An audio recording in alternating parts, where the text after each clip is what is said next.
Puji Tuhan kita bisa kembali beribadah hari ini. Semua karena kebaikan dan kemurahan Tuhan. Yang setuju, katakan yes. Nah saudara sekalian, tahun ini kita banyak belajar tentang the year of anointing, tahun pengurapan Tuhan. Saya mau tanya dulu, siapa Bapak Ibu yang percaya bahwa kita perlu diurapi oleh Tuhan? Yang membutuhkan pengurapan Tuhan, katakan bersama saya perlu diurapi Tuhan. 2, 3. Nah, pengurapan Roh Kudus hadir bukan cuma sekedar menolong kita, menyembuhkan kita, menguatkan kita. Tetapi saudaraku, Roh Kudus hadir juga untuk memberikan wisdom atau hikmat buat saudara dan saya. Itu sebabnya subtema kita hari ini, bulan ini adalah wisdom atau hikmat. Nah, kami rombongan baru pulang dari perjalanan siara rohani ke Israel November 2022 ini saudaraku. Dan kali ini siara rohani kami sangat spesial sekali karena ada tim dari BMC Philadelphia yang rindu memberkati bukan cuma beberapa orang hamba Tuhan, tetapi total kami 22 orang, saudaraku. Saya percaya semua karena kebaikan Tuhan. Tepuk tangan yang meriah bagi Tuhan Yesus. Nah, peserta dari sebagian besar adalah gembala sidang Gereja Indonesia yang ada di Amerika ini, saudaraku, dari berbagai denominasi gereja. Total ada 10 gereja, sebagian dari kota Philadelphia, dari New York, dari Scranton, dan juga dari Colorado, Denver. Tentunya tidak semua hamba-hamba Tuhan bisa bersama kita ajak kali ini karena tentunya budget yang terbatas. Tetapi saudaraku, hal yang menarik sekali. Saya mendengar dan kami mendengar kesaksian yang ajaib daripada gembala-gembala, bagaimana mereka dikuatkan, mereka yang tadinya letih lesu, mengalami pergumulan berat, tetapi ketika mereka berjumpa dengan Tuhan di tanah perjanjian, mereka dihiburkan dan kembali punya semangat untuk melayani Tuhan. Katakan haleluya. Saudara, semua gembala, semua gereja punya tantangan, punya masalah. Itu sebabnya pesan saya buat setiap saudara dimanapun Anda dengar firman ini. Mulai sekarang cintai gembala Anda, ibu gembala, keluarganya, support, dukunganlah mereka. Karena ketika mereka Anda support, Anda dukung, maka pelayanan mereka juga lebih bersemangat kembali. Yang setuju, katakan amin. Yang setuju beri tepuk tangan yang meriah bagi Tuhan Yesus, amin.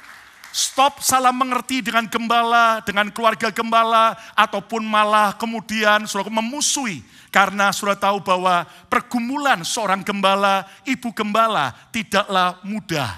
Jujur, gaji yang diterima tidak sebanding dengan semua pengorbanan, bahkan 24 jam seringkali jemaat menuntut untuk bisa melayani sewaktu-waktu. Itu sebabnya mari saudaraku, kita bersyukur bahwa Gereja BMC, saudaraku, akhirnya bisa terus menjadi berkat bagi gereja-gereja yang lain. Di mana ada jemaat tim BMC yang mau menjadi berkat. Yang setuju beri tepuk tangan yang meriah bagi Tuhan Yesus. Haleluya. Saya bangga dan senang sekali ketika saudara-saudara juga mau menjadi berkat bagi orang-orang percaya yang lain, hamba-hamba Tuhan yang lain. Saya senang dan ketika ada ide itu disampaikan pada saya, bagaimana ketika dalam ulang tahun saya mau memberkati gereja-gereja hamba-hamba Tuhan yang belum pernah ke Israel. Saya bilang, saya setuju. Kenapa? Karena di hati kecil saya pernah berpikir gini, saya juga rindu membawa hamba-hamba Tuhan yang belum pernah ke Israel. Tetapi kalau atas nama gereja kita, tentunya akan ada kecurigaan dan sebagainya. Tapi bersyukur akhirnya ada di antara kita yang menggenapi rencana Tuhan. Kita beri tepuk tangan yang meriah bagi Tuhan Yesus. Amin, saudaraku.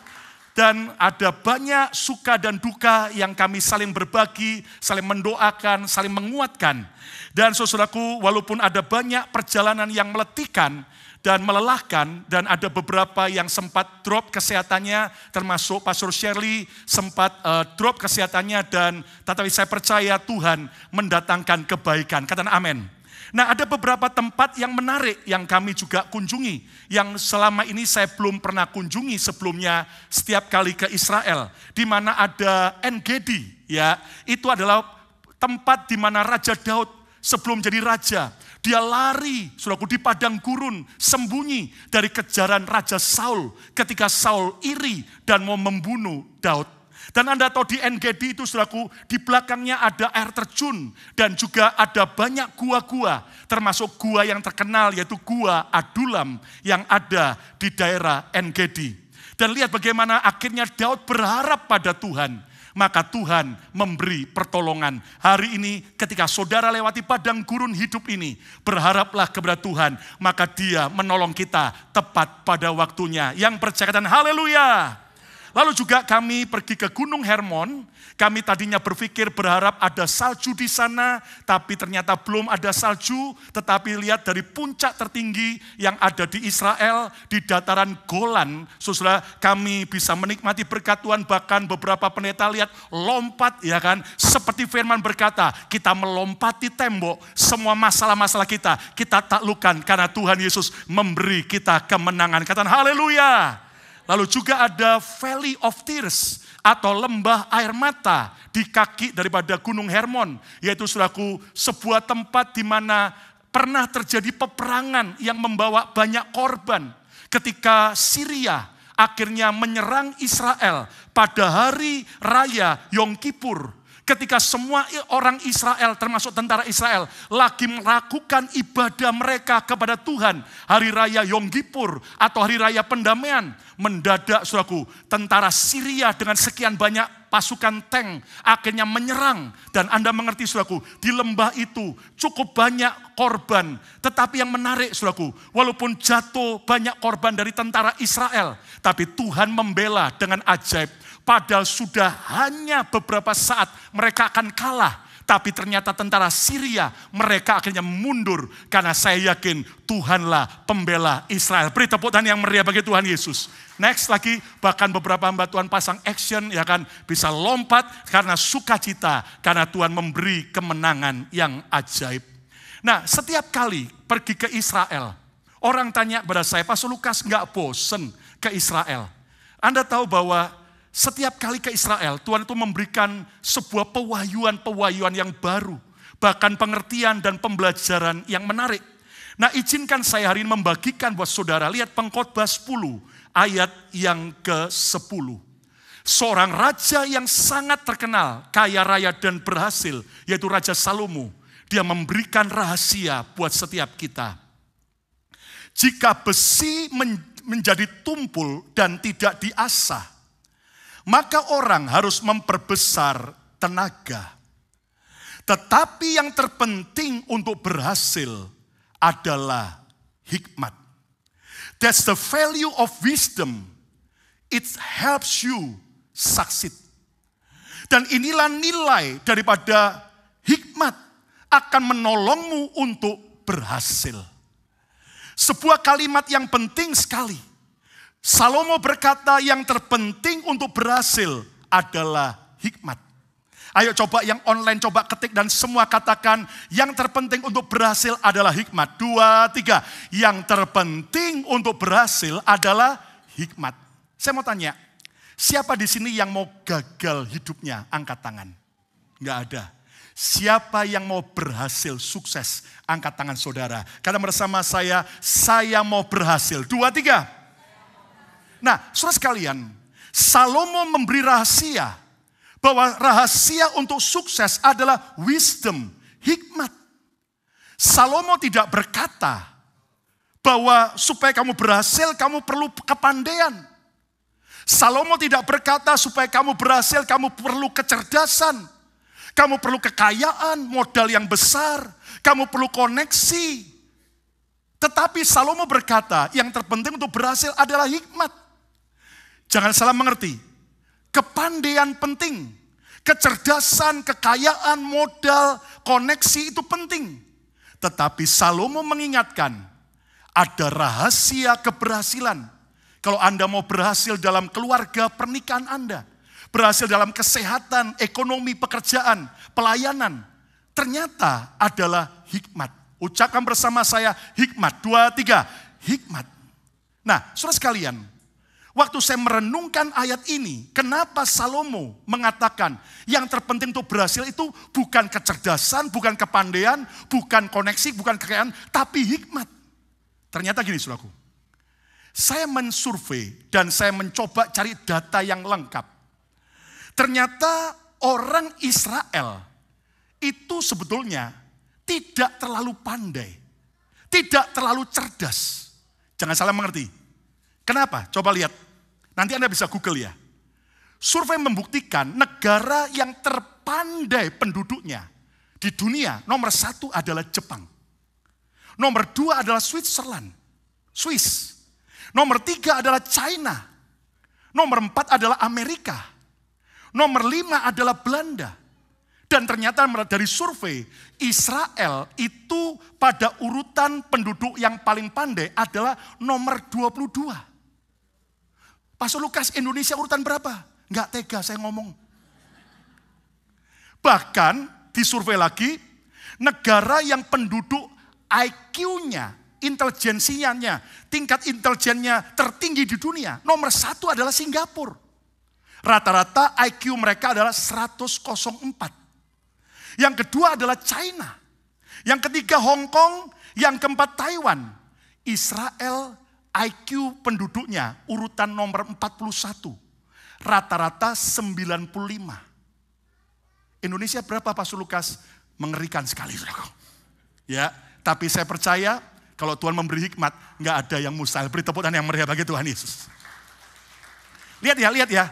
Secara kepandaian, secara IQ, Israel kalah. Dengan Jepang, dengan Singapura. Namun yang menarik, saudara sekalian, mengapa negara atau bangsa yang menerima paling banyak penghargaan Nobel, penghargaan perdamaian, justru keturunan Yahudi? Kenapa bukan orang China, bukan orang Asia? Kenapa bukan orang Arab?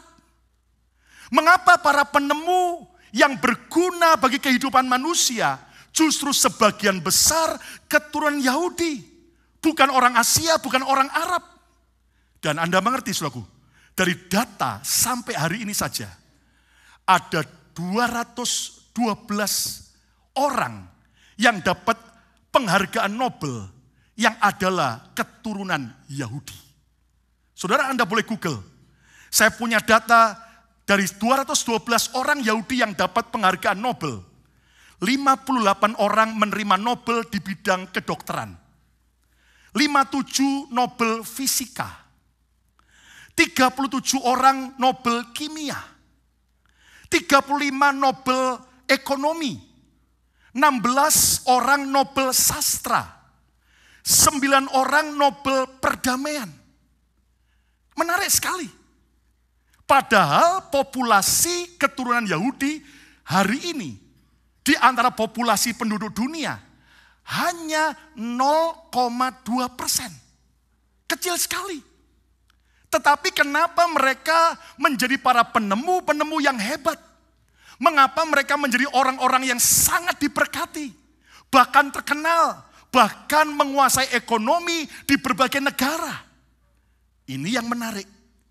Tahukah Anda, betul seperti yang diucapkan oleh Raja Salomo.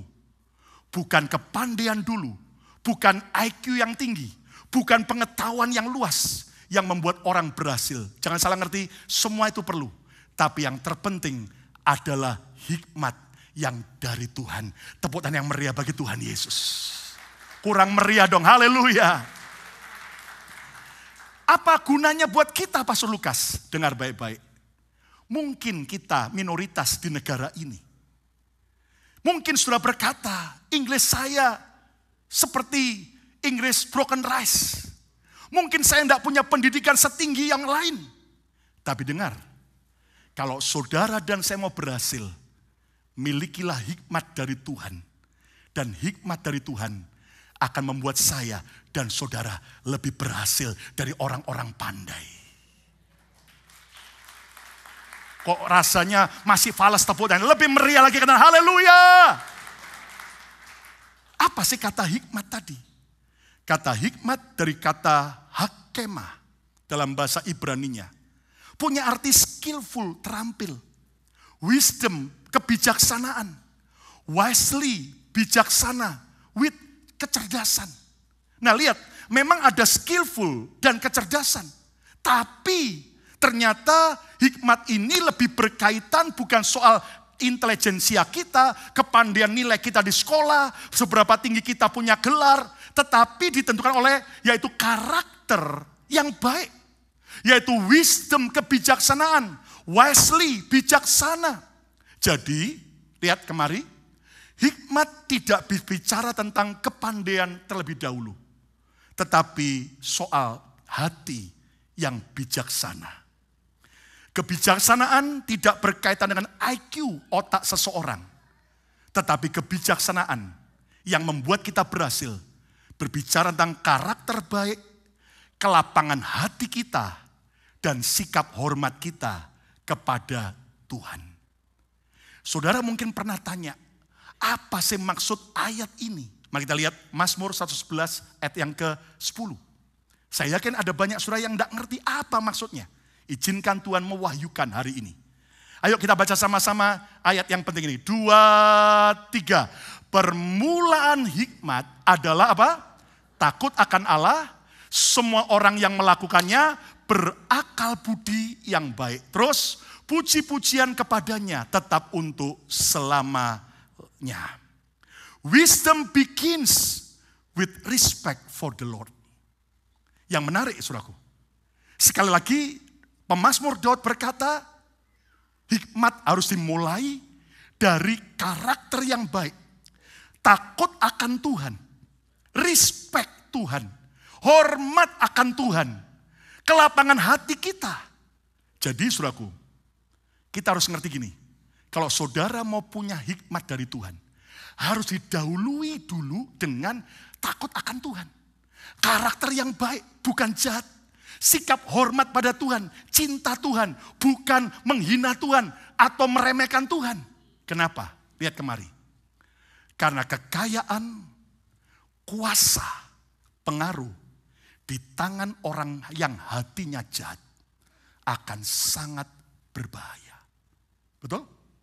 Tanya nggak jawab. Betul apa betul? Lihat beberapa hari kemarin kami di Israel pun dengar kabar. Ada satu warga Indonesia ditembak 2 kali di kepalanya. Karena persaingan usaha. Saudara, ibarat pistol di tangan orang yang hatinya jahat akan menghancurkan dan merugikan orang lain. Tidak heran Pemazmur Daud bahkan Salomo mengulang-ulang. Permulaan hikmat adalah hiduplah takut akan Allah. Hormati Tuhan, miliki karakter yang baik, punya kedewasaan, kebijaksanaan. Seperti pistol di tangan orang yang baik, pistol justru menjadi berkat. Tepukan yang meriah bagi Tuhan Yesus. Sukses dan kepandaian di tangan orang yang hatinya jahat sangat berbahaya. Sebaliknya sukses, kepandaian, kuasa, kekayaan akan berguna di tangan orang yang bijaksana. Saudara sekalian, sekali lagi, kalau saudara mau berhasil, minta hikmat dari Tuhan. Tapi sebelum Tuhan memberi hikmat, mari kita punya hati yang baik, hati yang bijaksana, hati yang hormat akan Tuhan, hati yang cinta Tuhan, supaya kekayaan di tangan saudara bukan mencelakakan, tapi justru jadi berkat. Yang mau jadi berkat, tepuk tangan yang meriah bagi Tuhan Yesus. Saya ngobrol dengan beberapa hamba Tuhan selama di Israel. Kami diskusi. Nah, salah satunya begini. Coba renungkan. Sampai hari ini konflik yang berkepanjangan terjadi. Enggak selesai-selesai. Antara sesama keturunan Abraham. Betul apa betul? Yaitu keturunan Ishak dari dari Sarai. Dengan keturunan siapa? Ismail dari Hagar. Sampai hari ini keturunan Ishak, keturunan Ismail alias dunia Arab dengan Yahudi, lihat konflik terus, ribut terus. Bahkan pada waktu kami di Israel kemarin, lagi foto di daerah Haifa, kota yang bagus di Israel, mendadak di atas sudah 2 jet tempur.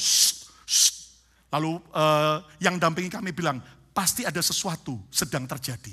Dan betul, besoknya kami diberitahu bahwa ada rencana, saudaraku, dari Syria kembali mendatangkan barang-barang perlengkapan untuk menyerang Israel. Langsung oleh Israel ketahuan, dihajar dulu. Saudara, kenapa? Belum selesai. Coba lihat, kira-kira konflik itu gara-gara kesalahan siapa? Dulu ya, saya cuma bilang, pasti kesalahan Abraham. Karena Abraham kurang sabar, kurang percaya. Dia harusnya tunggu anak perjanjian Ishak dari Sarah. Jadi dia nggak mengawini Hagar. Ada yang berkata, yang salah Sarah. Kenapa dia memberi usul sama Abraham? Yang namanya suami dikasih istri muda, ya mau saja. Tetapi waktu kami diskusi kemarin, ternyata Anda tahu, memang Abraham salah, Sarah salah. Tapi menurut saya, yang peranannya paling besar, siapa? Hagar, maminya Ismail. Saudara, Anda harus percaya, peran mami besar kuasanya. Selain doa besar kuasanya, peran mami besar kuasanya. Memang suami adalah kepala, tapi istri leher. Ini mau kemana kepala, tergantung leher. Saudara, nanti Anda baca di Alkitab, kenapa Sarah itu marah sama Ismail dan Hagar. Karena ketika Ishak mulai bertumbuh, itu Ismail kan lebih tua. Lalu Alkitab berkata, Ismail memukul atau membuli Ishak. Dan itu dilihat oleh Sarah. Loh. Kakak tiri kok malah membuli adiknya. Saudara tahu, anak kecil Ismail bisa jahat sama adiknya. Gara-gara siapa? Pasti peranan mami. Kalau maminya iri, maminya dendam, maminya penuh persaingan, maka dia suruh anaknya pukul, hajar. Dia harus dipukul. Kamu harus iri sama dia, kamu tidak boleh baik sama dia. Pokoknya hajar dia. Anda tahu, gara-gara Hagar memusuhi Sarah dan mewariskan kepada Ismail. Sampai hari ini keturunan Ismail tetap iri, dendam, benci dengan keturunan yaitu Ishak. Itu sebabnya hari ini jangan lagi kita mengajarkan untuk membenci yang lain. Tapi kita harus mengasihi dan mengampuni. Supaya dunia damai dan tentram. Katakan haleluya. Nah sekarang pertanyaannya, lihat kemari. Saudara, sudahkah kita mempunyai hikmat yang benar? Saya yakin semua orang Indonesia yang hadir, semua Anda yang mendengar, Anda adalah orang-orang yang hebat. Tidak ada yang amin. Tetapi sudahkah kita punya karakter yang baik? Sudahkah kita mempunyai rasa hormat kepada Tuhan? Nah, mari kita belajar dari Yakobus 3 ayat 14 sampai 17. Kita lebih dalam lagi lihat ya. Rasul Yakobus bilang begini. Jika kamu menaruh perasaan iri hati dan kamu mementingkan diri sendiri atau egois, janganlah kamu memegahkan diri. Jangan malah bangga. Dan janganlah berdusta melawan kebenaran. Ayat 15, Yakobus bilang gini. Itu bukanlah hikmat yang dari atas. Itu bukan hikmat dari Tuhan. Tetapi dari dunia. Dari hawa nafsu manusia. Dari setan-setan. Ayat 16. Sebab di mana ada iri hati dan mementingkan diri sendiri, egois. Di situ ada kekacauan. Dan segala macam perbuatan jahat. Lihat. Kekacauan rumah tangga, kekacauan dalam komunitas, bahkan perbuatan jahat. Pasti karena ada iri hati maupun egois. Ayat 17, mari baca sama-sama yuk. Semua baca, 2, 3. Tetapi hikmat yang dari atas adalah pertama-tama apa? Murni. Terus pendamai. Terus peramah. Terus penurut. Terus penuh belas kasihan. Dan buah-buah yang baik, tidak memihak dan tidak munafik. Kalau Anda baca ayat-ayat ini, kembali aneh sekali. Tadinya kita berpikir yang namanya hikmat, wisdom, berkaitan dengan kecerdasan, kepandaian, nilai yang bagus di sekolah. No. Tapi berkaitan tentang karakter kita. Kalau kita masih punya iri, kita egois, ternyata itu bukan hikmat datang dari atas. Bukan dari Tuhan, tapi dari dunia, nafsu manusia, dari setan-setan. Tapi hikmat yang dari Tuhan, itu murni, pendamai, peramah, penurut, penuh belas kasihan, dan buah-buah yang baik, dan tidak memihak, dan tidak munafik. Dari ayat ini kita belajar, Alkitab menjelaskan ada dua macam hikmat. Yang pertama hikmat yang dari bawah, hikmat yang dari dunia, hikmat yang dari keegoisan manusia, berasal dari setan-setan. Tapi yang kedua ada hikmat yang dari atas, yang dari Tuhan, dari sorga. Nah, tema khotbah saya hari ini adalah hikmat yang dari atas. Yang dari Tuhan, dari sorga. Buanglah hikmat yang dari dunia, dari setan, nafsu manusia, yang mau tepuk tangan yang meriah bagi Tuhan Yesus. Siapa mau terima hikmat yang dari atas dari Tuhan, angkat tangan saudara. Katakan bersama saya, Roh Kudus berikan hikmat yang dari atas. 2, 3, Roh Kudus berikan hikmat yang dari atas. Nah, sekarang mari kita lihat, Roh Kudus akan mengurapi agar kita hidup dengan hikmat Tuhan, bukan hikmat dari dunia. Sedihnya hari ini, ada hamba-hamba Tuhan memilih tidak hidup dari hikmat dari Tuhan, dari atas, tapi dari bawah, dari dunia. Sedihnya ada banyak anak-anak Tuhan dalam menjalankan pernikahannya, dalam menjalankan pekerjaannya, ekonominya. Mereka memakai cara-cara hikmat dunia yang dari bawah. Nah, kita akan melakukan check and recheck. Hikmat yang kita miliki selama ini dari mana? Dari ataskah atau dari bawah? Mari saya nanti ajak saudara kalau bisa di rumah baca Yakobus pasal 3 keseluruhan dari ayat pertama sampai terakhir. Supaya Anda bisa komplit mengerti apa yang saya jelaskan. Nah, kita akan melihat ada 3 cara check and recheck. Hikmat yang kita miliki ini apa? Dari Tuhan atau dari setan? Yakobus 3 ayat 4 sampai 5. Beberapa ayat sebelumnya tentang hikmat, Yakobus bilang begini. Dan lihat saja kapal-kapal, walaupun amat besar dan digerakkan oleh angin keras, namun dapat dikendalikan, dikuasai oleh kemudi yang amat kecil menurut kehendak jurumudi. Ayat yang kelima, demikian juga lidah. Ayo ucapkan bersama saya, demikian juga lidah. 2, 3, demikian juga lidah. Walaupun suatu anggota kecil dari tubuh, namun dapat memegahkan perkara-perkara yang besar. Lihatlah betapapun kecilnya api, ia dapat membakar hutan yang besar. Dan nanti kalau Anda baca ayat selanjutnya, Yakobus menjelaskan ada hikmat dari atas, ada hikmat dari bawah. Jadi ternyata Yakobus mengkaitkan hikmat dengan perkataan kita. Artinya begini, dari perkataan seseorang kita bisa mengenali, kita bisa mendeteksi hikmat orang itu dari dunia, dari bawah, atau dari atas, dari surga. Kenapa? Karena apa yang kita katakan merupakan apa yang sedang mau kita ajarkan kepada orang lain. Nah, saudaraku, coba cek hari ini. Apa yang kita ajarkan kepada orang lain. Melalui perkataan kita yang verbal maupun yang kita ketik ataupun yang di sosial media kita. Ingat, hati-hati. Lidah itu kecil, tapi seperti api yang bisa membakar satu hutan. Nah, saudaraku, hidup dan mati, Alkitab berkata, dikuasai oleh apa? Lidah. Ayo coba yang datang bawa lidah, bawa mulut, pegang mulut masing-masing. Jangan orang lain. Katakan, hidup dan matiku dikuasai oleh perkataanku. 2, 3. Hidup dan matiku dikuasai oleh apa? Perkataanku. Perkataan kita tuh kayak benih, tanaman yang kita tabur. Yang suatu hari akan kita tuai. Kalau kita ngomong yang negatif, ngomong yang jelek, mengucapkan yang buruk, maka engkau jangan heran kau akan menuai yang buruk juga.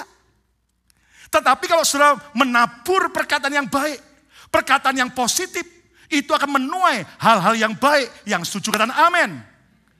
Dan perkataan seseorang akan menunjukkan isi hati orang itu.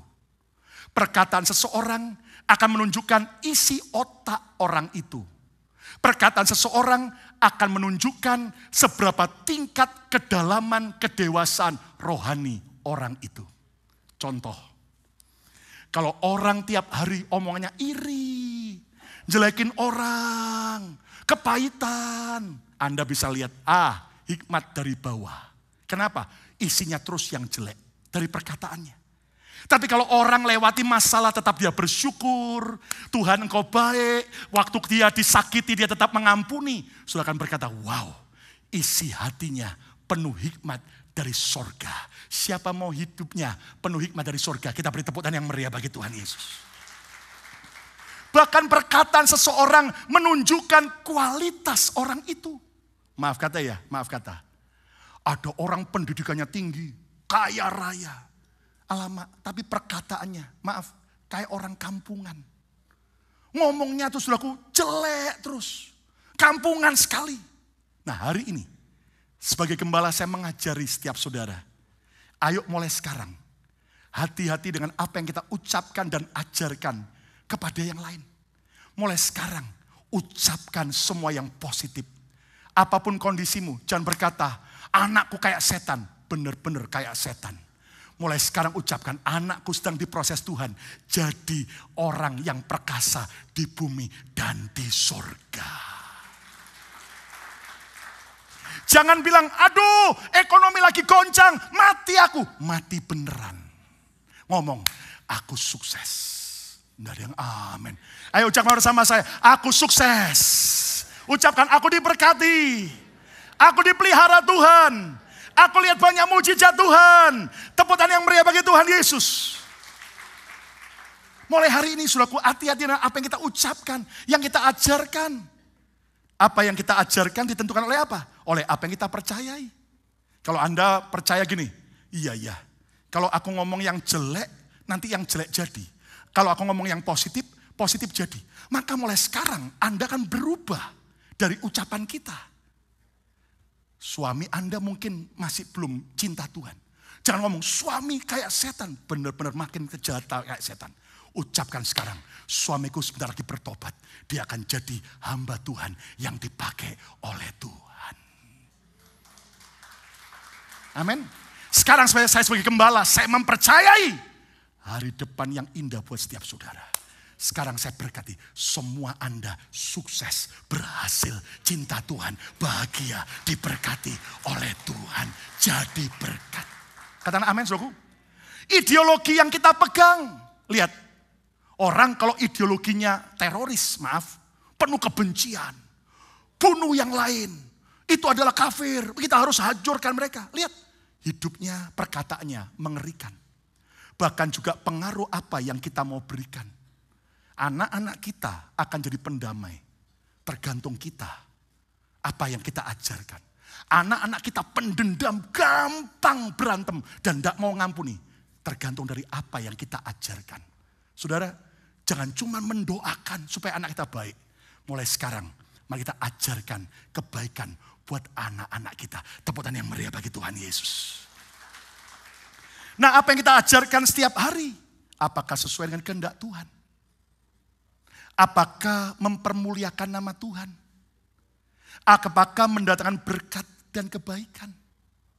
Saudara, jujur, mari kita belajar mulai sekarang ajarkan yang baik.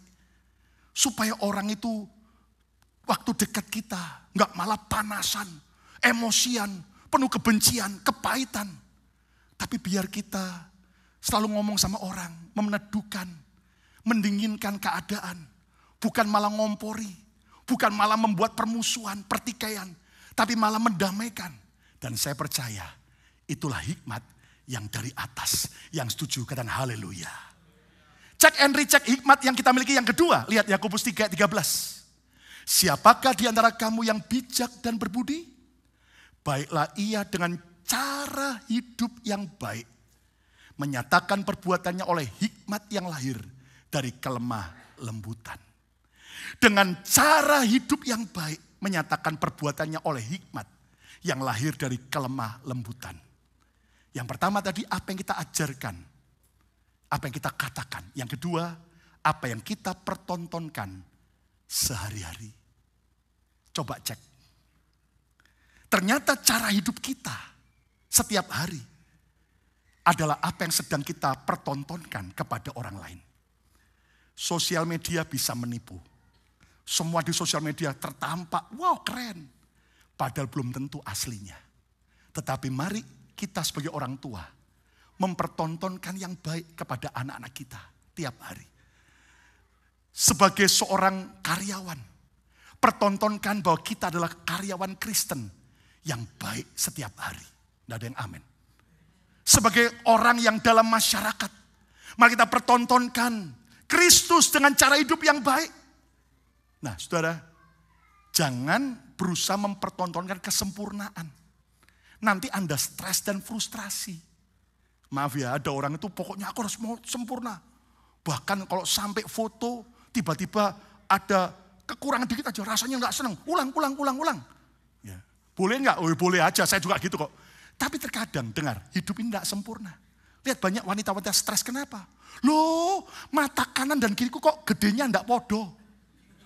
Bingung, frustrasi, operasi. Lihat. Matanya udah sama, seimbang, kayak ikan koki. Loh, hidungku kok mancungnya ke dalam, nggak keluar. Operasi lagi wajah.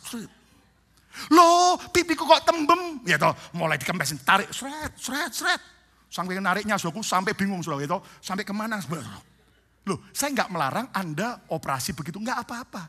Anda mau operasi plastik, silakan. Yang penting jangan plastik kantong kresek aja, saudara. Dan Anda bayar sendiri, nggak apa-apa. Tapi kalau hidup Anda mau mempertontonkan kesempurnaan, stres bro, stres sis. Hidup ini apa adanya, yang penting tunjukkan Kristus dari hidup kita. Yang sujud tepuk tangan yang meriah bagi Tuhan Yesus. Bagaimana cara hidup kita selama ini? Cara hidup yang baik atau buruk? Bagaimana cara Anda memperlakukan pasangan Anda? Saudara, bagaimana cara orang tua memperlakukan anak-anaknya? Bagaimana cara kita memperlakukan karyawan kita? Bagaimana cara karyawan memperlakukan atasannya? Bagaimana cara kita memperlakukan orang yang baik maupun orang yang jahat dengan kita? Itu semua adalah cara hidup kita. Bahkan cara hidup yang penuh kelemah lembutan atau kekerasan. Saudara, hari ini coba cek selama ini apakah hikmatku dari atas atau dari bawah. Yang terakhir, yang ketiga. Cek and recheck hikmat yang kita miliki. Yakobus 3 ayat 17. Tetapi hikmat yang dari atas adalah pertama-tama murni, selanjutnya pendamai, peramah, penurut, penuh belas kasihan, dan buah-buah yang baik, tidak memihak dan tidak munafik. Yakobus memberi detail, ini loh hikmat yang dari sorga. Ini bicara apa? Yang ketiga, apa yang sedang mau kita wariskan? Apa yang sedang Anda mau wariskan? Saudara, lihat. Jangan hanya cuman sibuk mempersiapkan warisan kekayaan, rumah yang bagus, duit yang banyak kepada anak cucu kita. Tapi wariskanlah hikmat yang dari Tuhan. Saudara, makanya Salomo itu waktu ditanya sama Tuhan, kamu minta apa? Dia tidak minta kekayaan, dia tidak minta nyawa musuhnya. Dia minta hikmat dari Tuhan. Karena Salomo ngerti, itulah warisan yang akan membuat hidupnya berbeda. Tepuk tangan yang meriah bagi Tuhan Yesus. Apa warisan hikmat yang dari atas? Murni. Murni ini bicara apa? Pure. Orang yang tulus. Bukan selalu ada apa-apa, ada politiknya. Kalau ada maunya, ada keuntungan, kita kayak semut kerumuni gula. Tapi kalau sudah gak ada untungnya, sudah goodbye, sorry ya, aku gak perlu kamu lagi. Nah, itu adalah orang yang tidak murni. Belajarlah jadi orang yang murni. Terus apa lagi? Pendamai. Di tengah-tengah perbedaan, pertikaian, suasana panas. Apakah kita tetap menjadi pembawa damai? Yesus berkata, berbahagialah orang yang membawa damai. Sebab mereka adalah anak-anak Allah yang sujud. Tepuk tangan yang meriah bagi Tuhan Yesus. Saudara tahu pendamai itu, pembawa damai. Kalau si A jelekin si B, sudah stop sampai di sini aja. Jangan dilanjutin.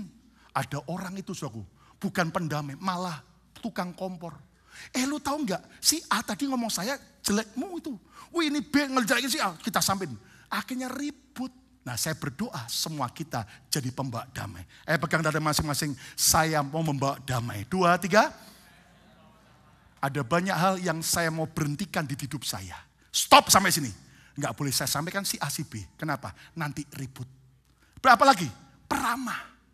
Ya kan? Di tengah-tengah orang yang membenci kita. Tetapkah kita membalas dengan kebaikan? Penurut bukan orang yang keras kepala. Semaunya sendiri. Tapi teachable spirit, orang yang mau belajar. Saudara tahu bagaimana Simon Petrus semalaman gagal nangkep ikan. Yesus ngomong, tebarkan jalamu ke kanan. Loh, Yesus itu siapa? Kan dia tukang kayu. Kan dia bukan nelayan. Petrus nelayan, kakeknya, neneknya, ya toh kongconya nelayan, pengalaman nelayan. Tapi waktu Yesus yang punya background tukang kayu berkata, tebarkan jalamu ke kanan. Dia enggak keras kepala. Yes sir, dia tebarkan, mujizat terjadi. Terkadang mujizat belum terjadi karena kekerasan hati kita. Tapi saat kita nurut sama Tuhan, mujizat datang dalam hidup kita. Tepuk tangan yang meriah bagi Tuhan Yesus. Penuh belas kasihan, bukan kejam. Suka membalas dengan kejahatan. Bukan pendendam, tapi penuh belas kasihan. Buah-buah yang baik, tidak memihak. Bukan orang yang suka ngeblok-ngeblokan, tapi pendamai dan tidak munafik. Depan belakang sama. Saudara, itulah warisan hikmat dari atas. Dan kalau kita miliki keberhasilan yang sejati, jadi bagian kita. Kesimpulannya, Roh Kudus mau menolong kita untuk hidup dengan hikmat yang dari atas. Ingat bahwa yang terpenting untuk berhasil bukanlah pengetahuan dulu, bukan kepandaian, kecerdasan. Orang Yahudi secara intelek, secara kepandaian kalah dibanding Jepang, Singapura. Tapi mereka jadi orang-orang hebat, diberkati sukses. Kenapa? Karena mereka terima hikmat dari Tuhan. Check and recheck hikmat yang kita miliki. Yang pertama, apa yang kita ajarkan kepada orang lain. Perkataan kita, verbal maupun yang kita ketik di sosial media. Yang kedua, apa yang kita pertontonkan setiap hari. Apakah kita mempertontonkan Kristus? Dan yang ketiga, apa yang sedang kita wariskan? Wariskanlah hikmat yang dari atas. Siapa mau mengalami hikmat yang dari Tuhan? Kata bersama saya mau mengalami hikmat. 2, 3. Ayo kita beri tepuk tangan yang meriah bagi Tuhan Yesus.